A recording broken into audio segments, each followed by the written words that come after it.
just don't want people to judge me.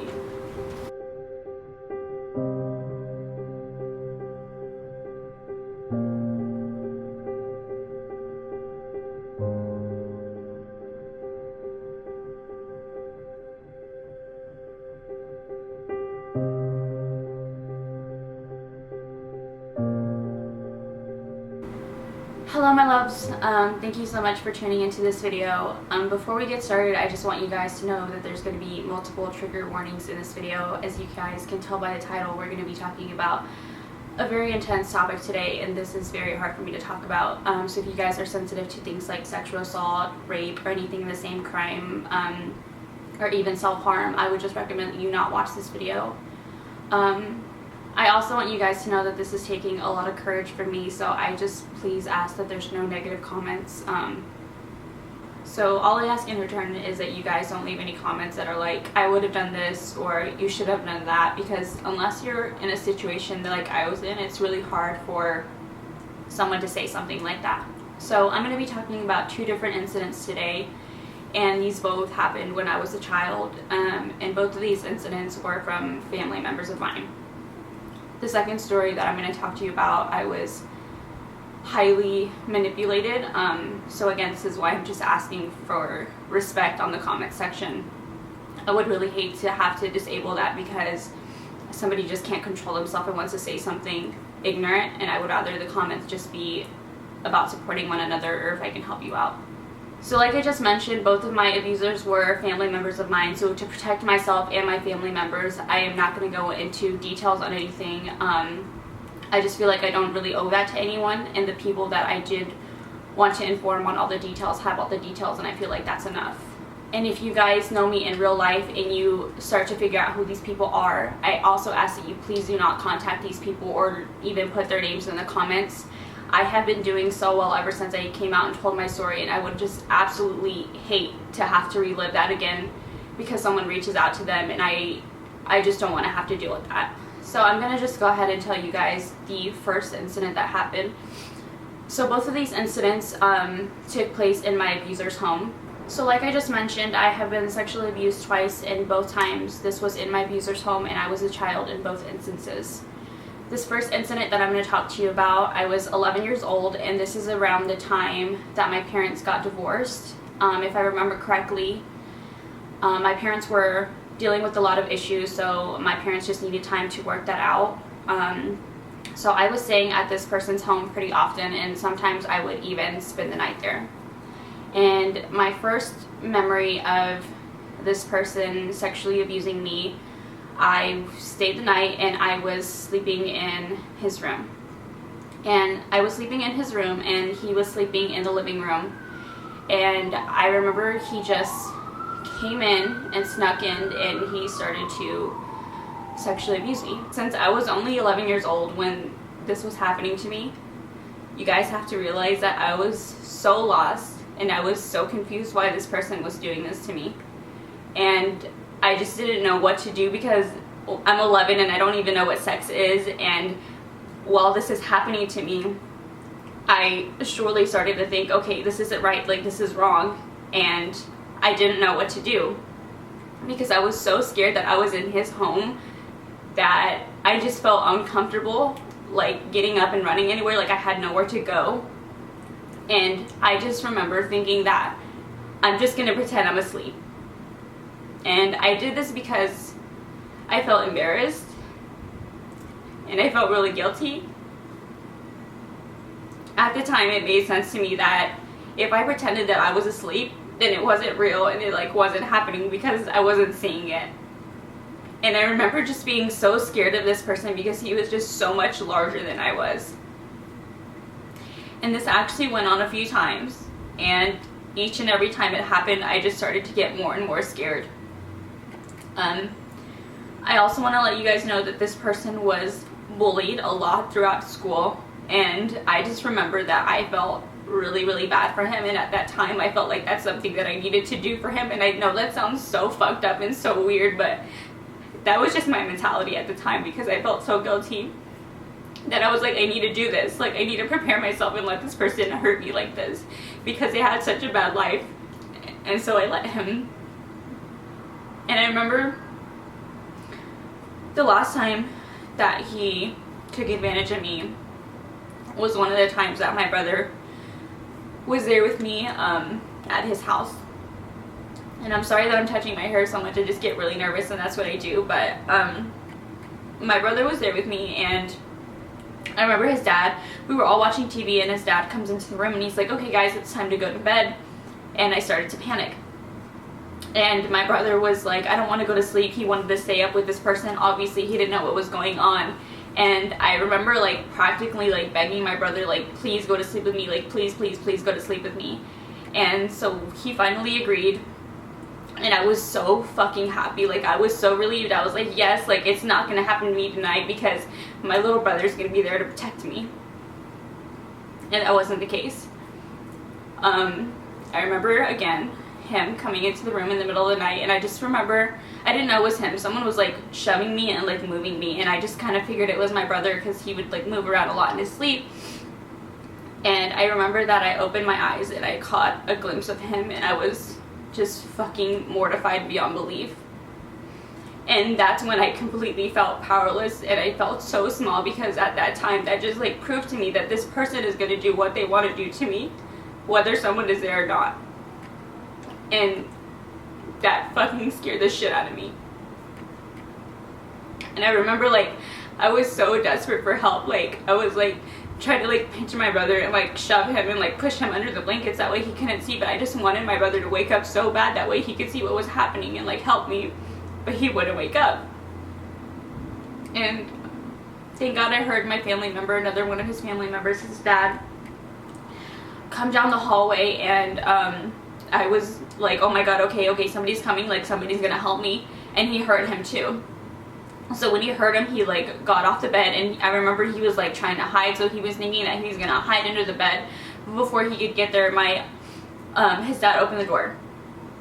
So his dad opened the door and he's like, what are you doing here? And I don't really remember like what was said or anything, because I was just so happy at that point in time that, you know, somebody was there, because I was sure things were about to get like really out of hand. And he was like, you need to get out of here, you can't be in here. And he closed the door, and that was that.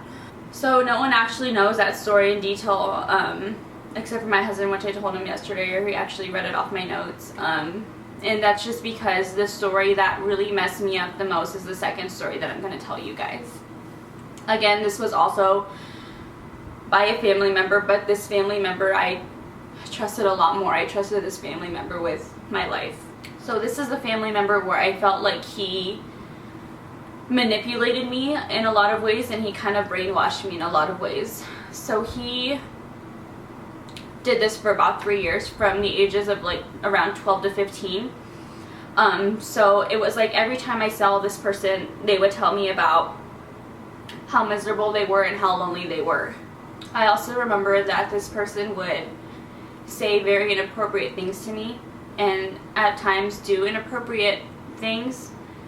They were like light inappropriate things. It wasn't anything like molestation at this point, but I just kind of figured, since I was so close to this person, it kind of almost like a friend, that he was just playing with me in this like really fucked up sort of way. And so I don't even know how to explain it to you guys. I really don't. And I just brushed it off. I was like, okay, that was really weird. And I also want to let you guys know that I didn't mention any of this to my mom, just because my mom and I have never had a good relationship. Another reason it was really hard for me to tell people about this person was because he was not perceived this way by other people. He of course went around telling people the same thing, that he was so miserable, he was so lonely, like poor him. And he would always do things like post his good deeds, and he wanted everyone to know that he was such a good person. Like he did this and he did that, and he wanted everyone to feel like, or think that he was such a good person. But I knew that that wasn't like the real him. And that's what also messed me up too, because I felt like if I were ever going to say anything, no one would take me seriously. So I remember during this incident, he again would tell me the same stories about how lonely and how miserable that he had been. And he was just always making me feel like my life was just so much better than his. So during this incident, again, I had this feeling of letting him do this to me. I was basically a doormat, and I just let this person do what he wanted to do to me because, again, he made me feel like my life was so fucking great and I needed to do this. And so again, I just started to prepare myself, and I knew like shortly after that things were just getting a little too out of hand, and basically this person was preparing themselves to have sex with me. I felt this person rub himself up against me, and that's when I fucking lost it, because I had never experienced anything like that. Again, I was a child, I was 15, and I'd never experienced anything like that before, so I just remember that I got so fucking scared that I ran out of there. So I ran out and I went into another room and I slammed the door shut, and I just started to cry.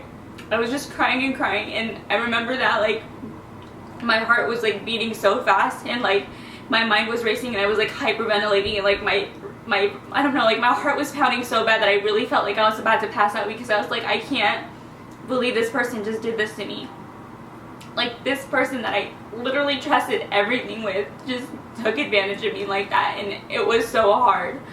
After I eventually stopped crying, I remember I just felt really disgusted with myself, and for whatever reason I kept telling myself that it was my fault. Like, how fucking dare I have this good ass life and this person has to suffer? Like, this is my fault. Like, I asked for it because my life is so great. And now knowing what I know that it definitely isn't my fault. This person should have controlled themselves. But I remember the next morning, I woke up and I looked around the house and I wanted to make sure that I was alone, and to my surprise I was alone, which is crazy because this person lived with a whole bunch of my other family members, and I just remember waking up, and again, I was alone, but I had never felt so alone in my life. Like, I didn't know what to do. And I remember he sent me a text message on my phone, and I was like so fucking nervous. I was like, what do I do? Like, what am I supposed to do? So I just opened it and I read it, and I don't remember what all it entailed or what it said, but I just remember it was like maybe 2 or 3 sentences, and of course one of the sentences was like, I'm sorry. And he sent me this like music attachment, and I was like, okay, and I opened it up, and it was a song in Spanish that basically ended up translating to something like, if you don't forgive me, it's better for me to die. And I clearly remember that I was so fucking mad. I was like, you just did that to me, and this is the way that you want to apologize to me. So I like took my phone and like fucking like chunked it across the room, because I was like, fuck you. Like, I was so fucking pissed off. And so I gave myself a pep talk, and I was like, you're gonna tell your mom. Like, you have to fucking tell your mom. Like, there's no way that you can't tell her. So I prepared myself. I went home and I like practiced. I was gonna be like, Mom, this is what happened. But I remember that day that there was an incident that happened. There was a lot of drama going on. While the divorce was going on, my mom was dating somebody that had just caused a lot of drama with our close friends and family members. And it's not because this person was a bad person, but it's just because of who he was.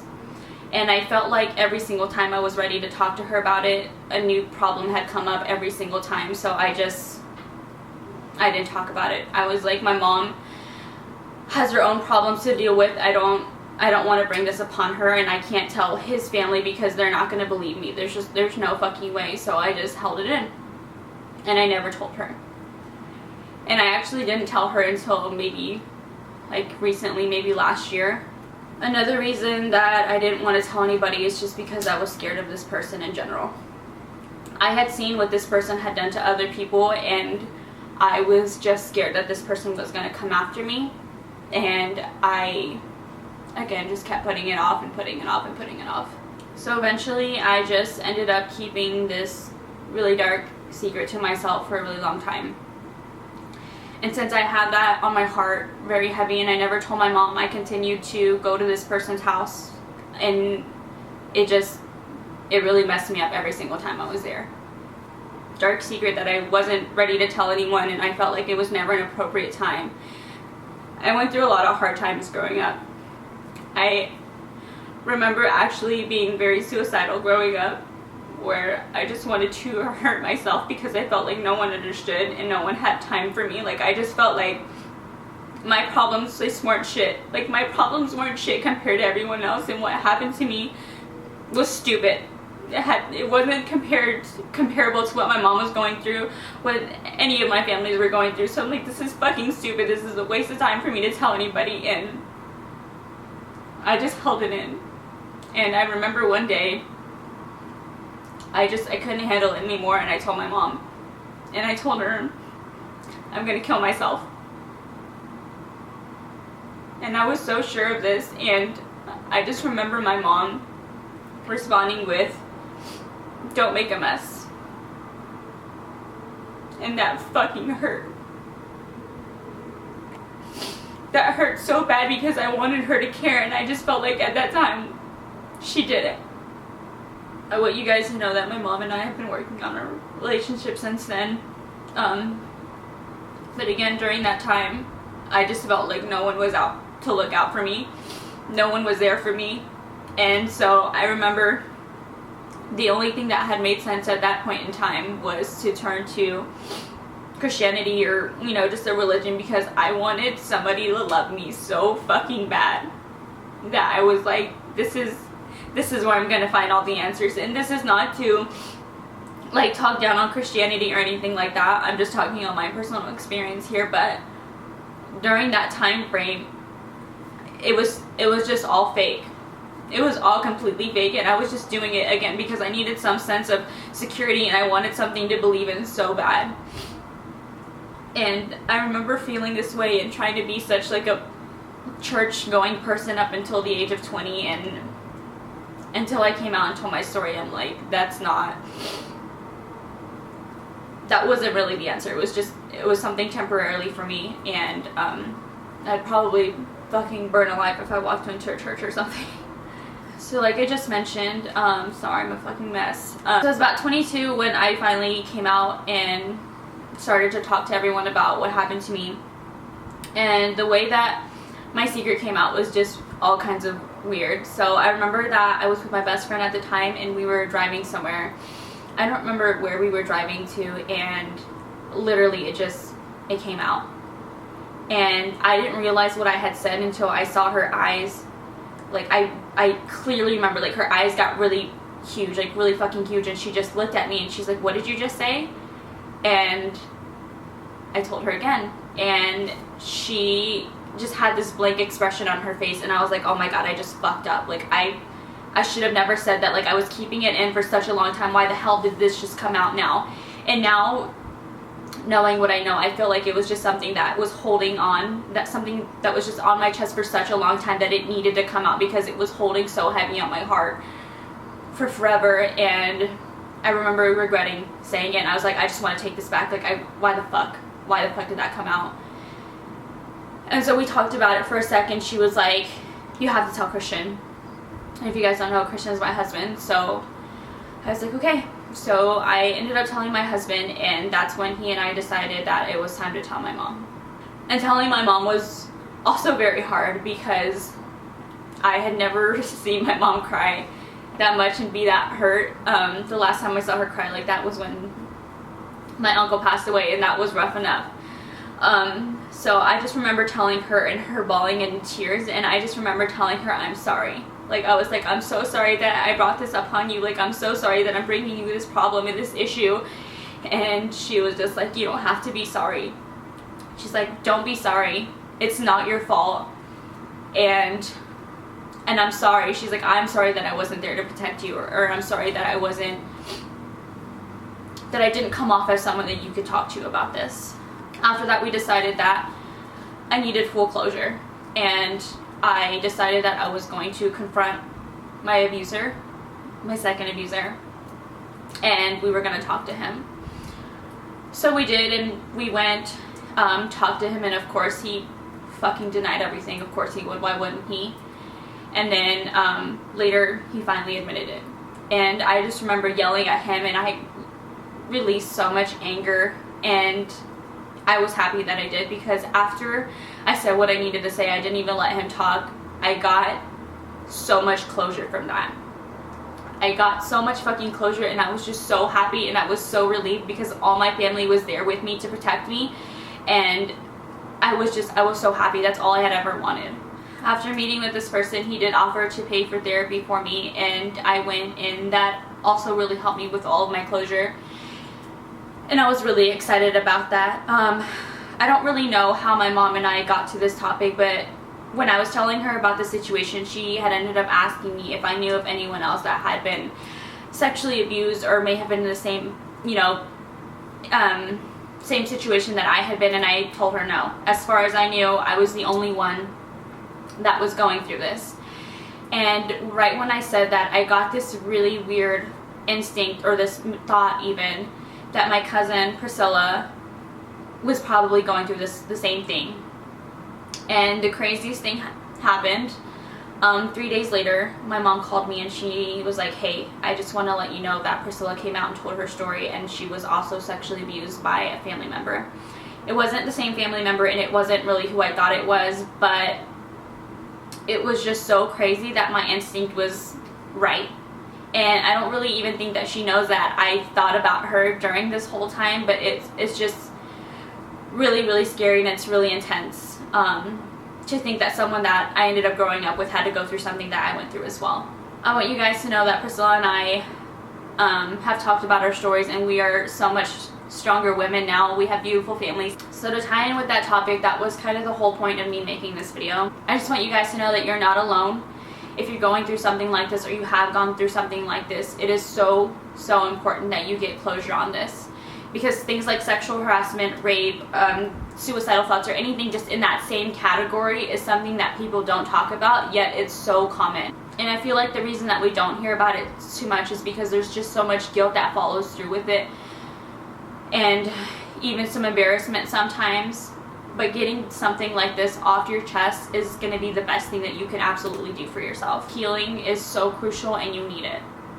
The person who took advantage of you took way too much from you, and you just need to be able to take your life back. I know that sometimes it can be easier to just tell people that you don't know, so if you guys have the money and you were able to, I highly recommend therapy. It really helped me out a lot. But if you guys don't have the funds like that, I know it can be a lot easier to just talk to somebody that you don't know. So I'll make sure that I leave links and hotline numbers for you guys to contact, and you can even message me. I'll leave my email down below so you guys can send me a message, because I've been through it, obviously. And if you just want someone to talk to and you want to be anonymous, I am here for you. So I hope this video served its purpose. I hope that many of you, even though it's probably unrealistic, have not gone through this. Again, I'll leave links to everything if you guys want someone to talk to. And again, I just ask, please, no negative comments. Do not reach out to these people. Thank you guys so much. Thank you guys so much for sticking around until the end of this video, and thank you so much for taking the time to listen to my story.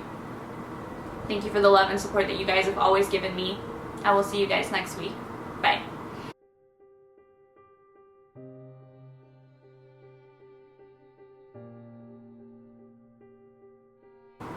Really fucking choppy, but I did.